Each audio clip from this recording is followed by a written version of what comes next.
If you're a complete beginner on the guitar, or even if you've been playing guitar for a while, one of the most important things to learn is the fretboard itself, trying to know what is going on between here and here. So that's what I'm going to try and show you in today's lesson. I'm going to try and do it in 5 minutes or less. It might go over a little bit. There's quite a bit to cover, so we're going to get straight into it. So the first thing you need to know when you want to learn the fretboard and all the notes and everything like that is the notes themselves. What notes exist? So we're going to talk about the musical alphabet for a moment. So the musical alphabet is just all of the notes that exist in music. A, B, C, D, E, F, G. Just our normal alphabet all the way up to G. That's the first 7 notes that you need to know. A, B, C, D, E, F, G. And if you were looking at this on a piano, that would just be all of the white keys. A, B, C, D, E, F, G. A lot of people start at C and they go C, D, E, F, G, A, B. But it's still the same order of notes, no matter what your starting point. A, B, C, D, E, F, G. And as well as all the white keys on the piano, we also have the black keys, don't forget, and those are sharps and flats, and they're basically in between notes. But not every single musical note has a sharp or a flat, so that's really important to remember. So if we actually fit them in between our normal musical alphabet, A to G, it looks a bit more like this. And for the time being, I'm just going to talk about the sharps. So we have A sharp, B, C, C sharp, D, D sharp, E, F, F sharp, G, G sharp. So if you actually look at this whole pattern, there is no note between B and C, and there's no note between E and F. Really important to remember. And now that gives us our full 12 note musical spectrum. I'm going to come back to the relevance of the 12 in a minute. But so far I've only mentioned sharps, so what are flats? Where does that come into it? So basically, just at first anyway, one of the best ways to kind of at least separate the difference between sharps and flats is to just flip it around the other way. So rather than start at A and work upwards, we're going to start at G and work backwards. So G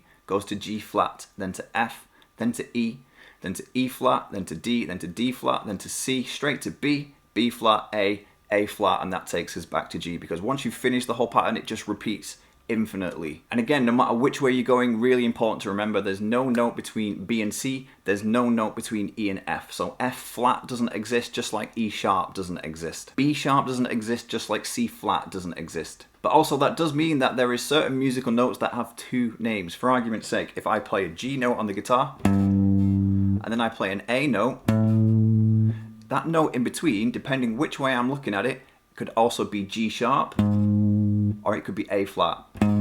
So I could go G, G sharp, A, or I could go A flat, G. And that note is the same no matter which way I refer to it. So that's the musical alphabet taken care of. We now know all of the musical notes that exist. And if anybody is interested, I do have downloadable PDFs in the description of the musical alphabet. Big massive printout poster if you're interested, and that just really helps you out kind of learning it and things like that. So go check that out if you're interested. But now that we know the musical alphabet, the next step is knowing the strings themselves, which you probably already do. If you've tuned your guitar ever in your life, which I hope you have, we now need to know the strings, which is E, A, D, G, B, E. E, A, D, G, B, E, from low to high. And the best way to remember that is with a little saying. My favorite ones are elephants and dinosaurs grow big ears, or Eddie ate dynamite, goodbye Eddie. E, A, D, G, B, E. But a moment ago I said that there's 12 musical notes, and I'm going to come back to the relevance of 12 in a minute. What that means is that if you actually look at the guitar, there is a fret on your guitar which has 2 dots instead of 1, and that is the 12th fret. And the reason that that fret has 2 dots, it's highlighting something. It's basically highlighting that that is where everything starts again.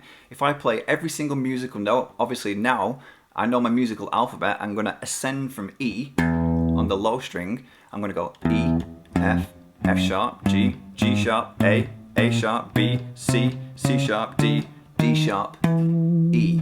Now E is at the 12th fret, so I started at E and I got to E again at the 12th fret, which basically means that between the open strings and the 12th fret, that is one whole range of the musical alphabet on every string, which also means that it is exactly the same for the next little portion of the fretboard there. So if you learn the fretboard from here to here, you also know it from here to here. So just like we have E, A, D, G, B, E, we also have E, A, D, G, B, E. And the really important thing about knowing the musical alphabet, as well as knowing the open strings themselves, is that the open strings are now a starting point. So really, you should now be able to figure out any single note on the fretboard. I'm going to play a random note. I've just played the 5th fret on the G. So what I'm going to do is I'm going to figure out what that note is. Obviously the string is G, so I'm going to ascend G sharp, A, A sharp, B, C. And that's, I've just gone up my musical alphabet, I've ended up on C, that's the note I played, and I figured it out. And you can do that for any note on the fretboard. Test yourself, grab the guitar, play any note on the fretboard, and just see if you can figure out what that note is. But if you know that the open strings and the 12th fret are exactly the same thing, you don't always have to ascend, you can also descend. So let's just say I want to know what the 10th fret is on the D string. If I know that the D string is D, obviously the 12th fret is also D, the same as the open string, and I can just go backwards. So I can go from D, D flat, and end up on C. So I can figure out that that note is a C note. So that's one way of speeding this up a little bit if you want to try and figure out a note quicker, is that if you're on the lower part of the fretboard, start at the bottom and work your way up. If you're trying to figure out a note on the higher part of the fretboard, still below the 12th fret, start at 12 and work your way backwards. But also if you want to figure out a note up here, start at 12 being your starting point, E, A, D, G, B, E, and work your way up. And the last little hack that I want to show you to try and really speed up your fretboard knowledge is what I call the 2 down, 2 across, 2 down, 3 across method. Let me explain. If I play an A note on the low E string, that's the 5th fret, I know that's an A note. If I go 2 down and 2 across, so 2 strings down and 2 frets across, I'm also playing an A note. So from this A, 2 down, 2 across, there's an A. Now from this A, 2 down, 3 across, there's an A. And that works for all of the notes on the low E string. No matter what note I play, I can play an F on the 1st fret, go 2 strings down, 2 frets across, that takes me to the 3rd fret and I'm playing F, so F, F. And now from this F note I can go down 2 strings and across 3 frets, so F, down 2 strings, across 3 frets, and that takes me to another F note. So not only can I find one note, but I can find multiples of the same note really quickly by doing that. But also if I just play a random note and I don't want to count up the fretboard, I might be able to even more quickly visualize what that note is by backtracking with what I just said. I could play the 7th fret on the B string and I could go back 3 frets and up 2 strings. So that note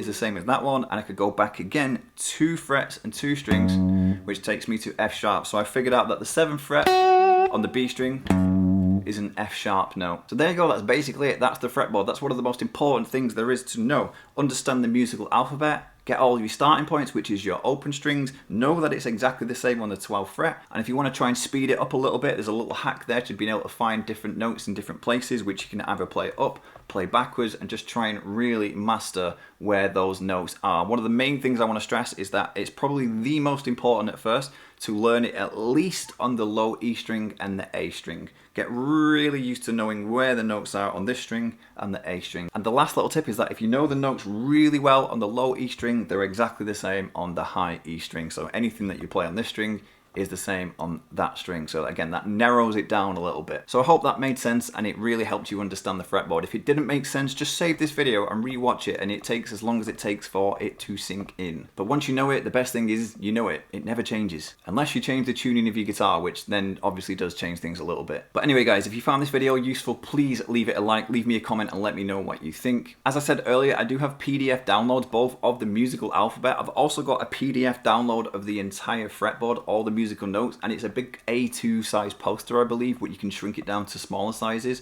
But yeah, if you want to have this on your wall, I can't recommend that enough for the use of it, then check out my PDFs in the description. Also guys, if anyone's interested, I am offering online guitar lessons at the moment. If somebody would like a lesson with me, thinks that I could help them out with their guitar playing, my email address is in the description too, so get in touch. Anyway guys, hope you enjoyed the video. If you did, as I said, leave it a like, leave it a comment. Don't forget to subscribe to my channel if you haven't already, and hopefully I'll see you next time.